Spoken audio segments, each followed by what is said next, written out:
Hey y'all, welcome to Kamira's Kitchen. Are you guys ready to make a delicious whole fish? Baby, I'm going to show you how to do a whole baked snapper as well as some pepper shrimp and some tostones.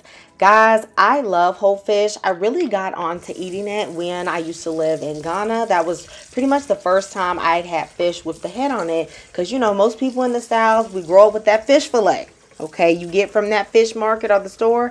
But I like whole fish. And when you're choosing it, make sure you choose one that has a clear eyeball. That means the fish is fresher. Now, I got this in a packet at Costco, so I couldn't choose them all. So one of them has a little bit of a cloudy eye, which means it's not quite as fresh, but it was still safe enough to eat. So I cleaned my fish with vinegar and a little bit of water, dried it off, and then I immediately went to finish prepping it. Now, all the guts and things have been taken out at Costco by the butcher. However, I do want to cut these slits down the side. I cut them about 1/4 to 1/2 inch deep because I want to be able to rub some seasonings, okay, up in there. Just make that fish nice and delicious.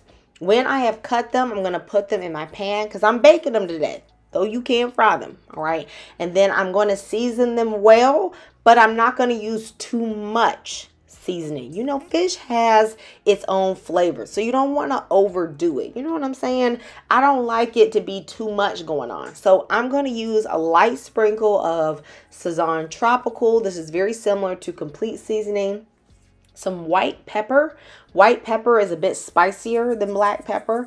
I'm also going to add some Sazon. Okay, this one is going to give it a good color, so I don't skip this one at all. I'm also going to use some garlic. You know, garlic and seafood always pair together well as a little bit of Creole seasoning, which I'm basically going to be using like salt.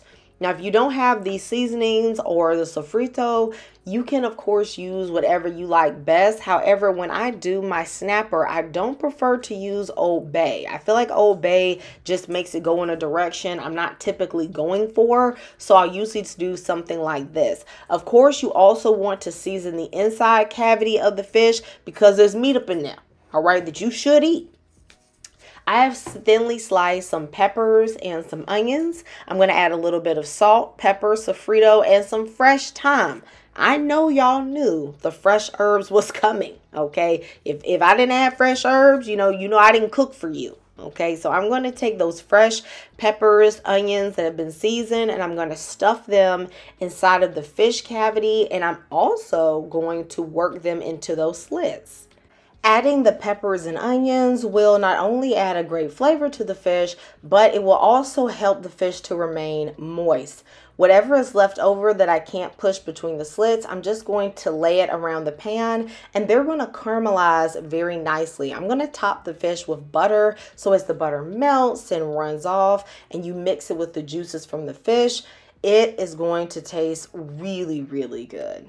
Let me know in the comments if you are a fan of fish with the head on or if you just can't have them eyeballs looking back at you, okay? I know so many people who say they can't take it because they don't like the eyeballs. But y'all, I'm telling y'all, with the skin on and that bone, this is one of the tastiest ways to have some fish. I'm going to cook this snapper in the oven at 400 degrees for anywhere from 20 to 25 minutes until the fish has an internal temperature of 145. This recipe is so delicious. Let me know if you are going to try this recipe.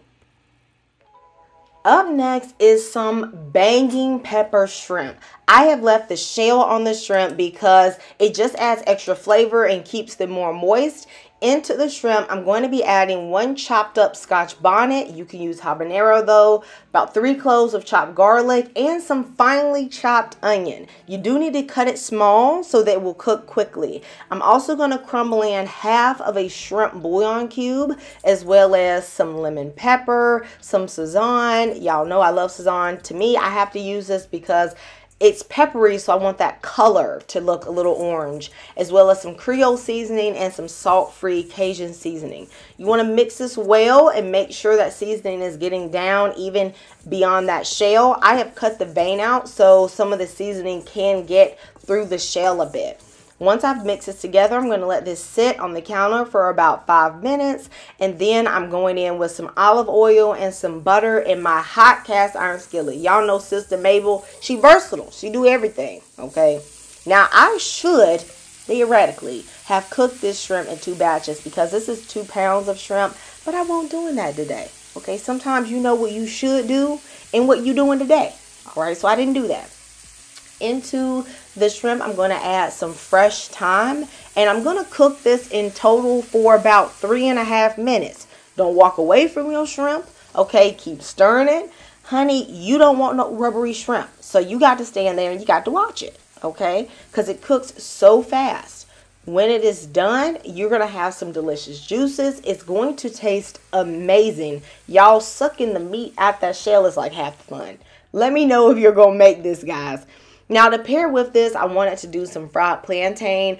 I really would have loved to have had some sweet plantain, but mine weren't ripe enough for that. So I did like a version of Tostones. These were kind of green, and I fried them for a few minutes until they were lightly brown. I mashed them with the bottom of a bowl because, you know, I don't have that little Tostones making device. I don't need that. And then I just fried them again really quickly for about a minute until they were lightly golden brown. Let me know in the comments, what is your favorite way to have plantain? Are you team like green, savory plantain, or do you love yours to be really, really sweet? Guys, I paired this meal with a little bit of yellow rice, salad, and avocado, and it was so delicious. Let me know if you're going to make this meal. You guys know I love you and God loves you, and I'll see you next time in Camille's Kitchen. Goodbye.